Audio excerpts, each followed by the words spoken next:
What's up? It's Bax, and I'm here to make a bold assertion.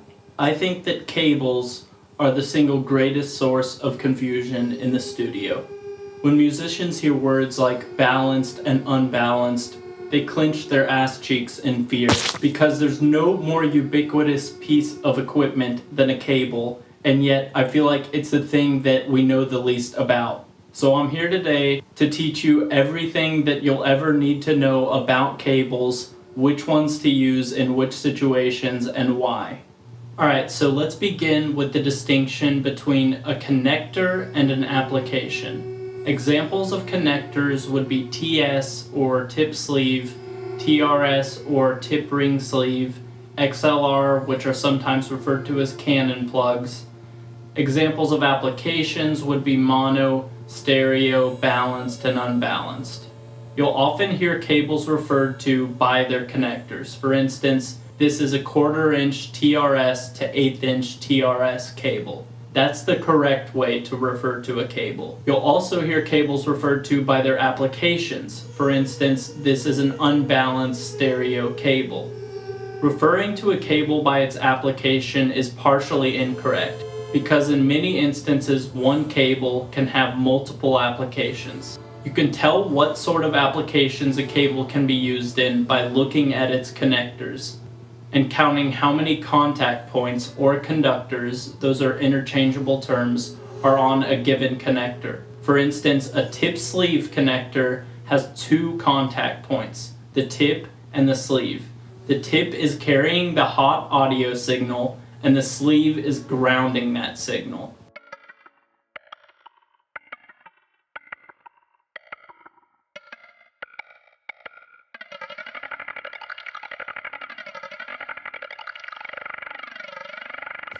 Every single connector is going to have one contact point dedicated to the ground. Every other contact point will be used to carry audio. Cables with tip sleeve connectors are suited for unbalanced mono applications. An unbalanced mono application is the most straightforward. You're just carrying one audio signal from one place to another. Some examples of connectors with 3 contact points would be tip ring sleeve or TRS connectors and also XLR connectors. Cables with these types of connectors are suited for multiple applications.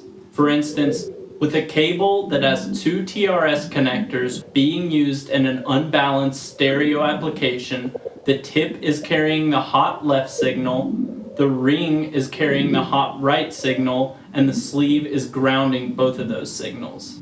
If that same cable were to be used in a balanced mono application, the tip would be carrying the hot signal, the ring would be carrying what's referred to as the cold signal, and the sleeve would be grounding those 2 signals.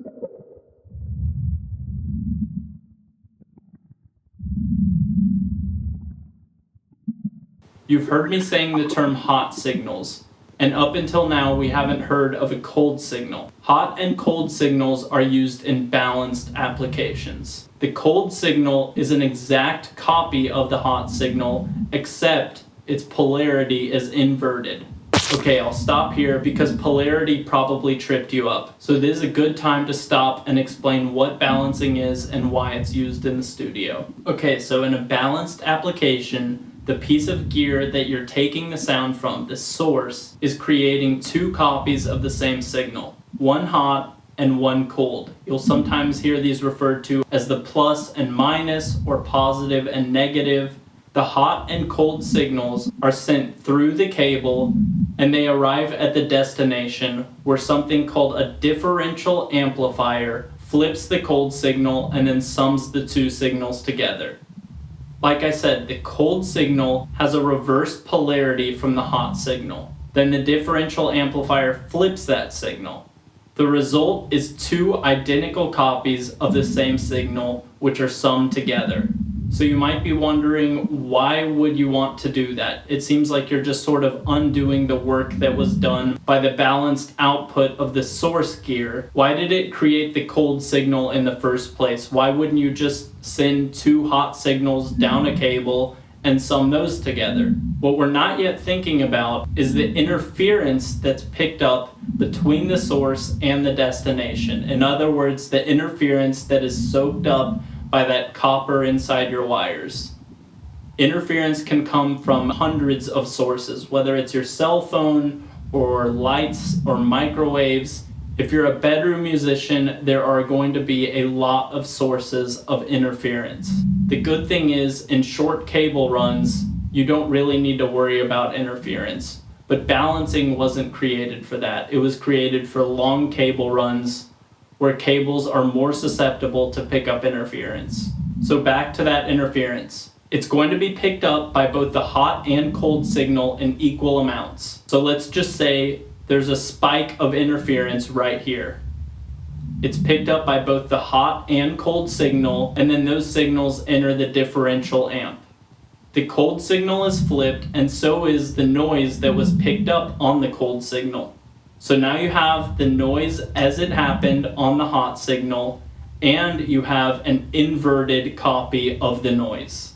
When you sum those two together, the noise is eliminated. It's just basic math. So the noise has disappeared, the inverted cold signal is summed with the hot signal, and you just end up with a clean, interference-free signal.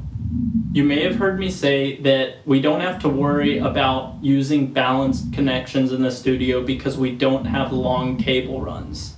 A cable that's under 15 feet long, even one without balancing technology, an unbalanced cable, isn't going to pick up too much interference, so it's not really something to worry about. A longer cable run, for instance, one from a stage to a mixing booth that's unbalanced, is going to be susceptible to pick up a lot of noise. In those instances, you obviously need to use a balanced connection or you're going to end up with horrible interference. Okay, so hopefully you're getting comfortable with what balancing is and why it's used. You understand that since there are two signals, you need a connector with 3 contact points, one dedicated to ground, one dedicated to carrying the hot signal, and one dedicated to carrying the cold signal. Examples of connectors with 3 contact points are TRS connectors and XLR connectors. Cables with those connectors on both ends are going to be used in balanced applications. Tip sleeve cables cannot be used in a balanced application because a tip sleeve connector has 2 contact points, one of which can carry an audio signal and one which is dedicated to ground.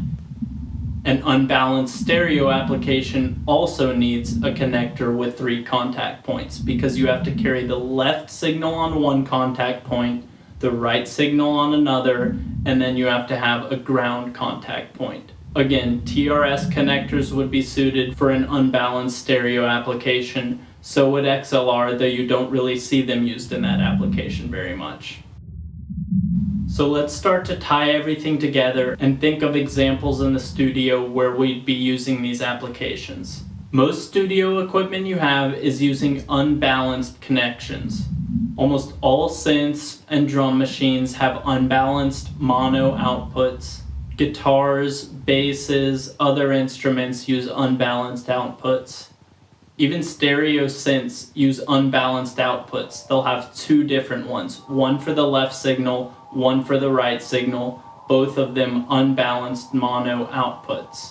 Cables with TS connectors are best suited for these applications. These cables are often referred to as instrument cables. They're probably the cable you have the most of in your studio. Stick to using TS cables in unbalanced mono applications. When you're thinking about a balanced mono application in the studio, most of the time it's going to be with a microphone. I'm using one right now. There's a cable with 2 XLR connectors, one male, one female. Pin 1 in the XLR plug is dedicated to the ground, pin 2 is the hot or positive signal, and pin 3 is the cold or negative signal. This is analogous to the tip ring sleeve where the tip is the hot and ring is the cold, with the sleeve being the ground conductor. The reason that almost every microphone uses a balanced connection has to do with the level that it puts out. Microphone level signals are really quiet. So even if you have a short cable run, if microphones were to use unbalanced connections, consider what would happen to the interference that's picked up. A mic puts out a really quiet signal, it picks up some noise, which is actually pretty loud relative to the quiet signal, and then you turn that up. Well, with the signal that you're turning up, you're also turning up whatever interference was picked up by the cable. By using a balanced connection, the quiet signal of a microphone can be amplified by your preamp, and the balanced connection has eliminated the interference, so you don't have to worry about raising the volume on a really quiet signal. It's very rare that you would have a synth with a balanced mono output, although they do exist. Of course, if you start thinking, how do stage musicians plug in their keyboard from the stage all the way to the mixing desk if their keyboard only does an unbalanced mono connection? Well, they're plugging their unbalanced connection into a DI box. These are boxes which use transformers to turn an unbalanced signal into a balanced one. So they have a short cable connecting their synth to the DI box, which uses a transformer to turn the unbalanced signal into a balanced one, and then they can use a balanced cable to connect from the stage all the way to the mixing desk or back of house or wherever it needs to go. That way you don't pick up the interference that's inevitably present in the venue. So don't worry that your synths aren't balanced. Don't worry that your guitar and bass aren't putting out balanced signals. In the studio, we really don't have to worry about interference too much. And if you get to the point where you're playing on stage, just use a DI box to convert that unbalanced signal into a balanced one, so you can carry the signal to wherever it needs to go, hundreds of feet away. So we've discussed equipment that uses mono unbalanced connections. We've discussed equipment that uses mono balanced connections. How about equipment with stereo unbalanced outputs? That would be like your phone or your laptop or any of your Korg Volcas if you have those. They all have outputs that send stereo unbalanced signals. If you think about plugging your phone into your car, you've got an auxiliary cable, right? The auxiliary cable is tip ring sleeve on both ends. You plug the connector into your phone, the tip carries the left signal, ring the right, sleeve is ground, and it carries that into the auxiliary input in your car, which is an unbalanced stereo input. When you plug the TRS connector in, it picks up the signal off the tip and puts it through the left speakers. It picks up the signal on the ring and puts it through the right speakers. You're going unbalanced stereo to unbalanced stereo, and you don't encounter any problems. But, and let's start talking about what happens when you use the wrong cables. What if you're to take an 1/8 inch TRS to a 1/4 inch TRS? You plug the 1/8 inch into your phone, and then you plug the 1/4 inch into your mixer. But there's a problem, because almost no mixers have unbalanced stereo inputs. They have balanced mono and unbalanced mono. If you stick a TRS cable into the input on your mixer, it's going to treat that signal as though it were a balanced mono signal. So let's go back to what a balancing circuit does. Instead of sending a hot and a cold signal into the balanced mono input, you're sending a left and a right. The input on your mixer, being designed to handle balanced mono, flips the polarity of the right signal, thinking that it's the cold signal in a balanced connection. That's going to result in some really weird phasing issues. This has been the result of a lot of pain for Korg Volca users who don't fully understand balanced and unbalanced connections. They'll take the cable that I just described, stick the 1/8 inch TRS into their Volca, and stick the 1/4 inch TRS into their mixer or audio interface. The audio interface or mixer comes into contact with the 3 conductors on the TRS connector, and the differential amplifier does its thing, inverting the right signal. So how do we connect things like our phones or laptops or Korg Volcas, which have stereo unbalanced outputs, to our mixers or audio interfaces? Well, you have to use kind of a weird cable. This is a cable that's an 1/8 inch TRS to dual TS cable.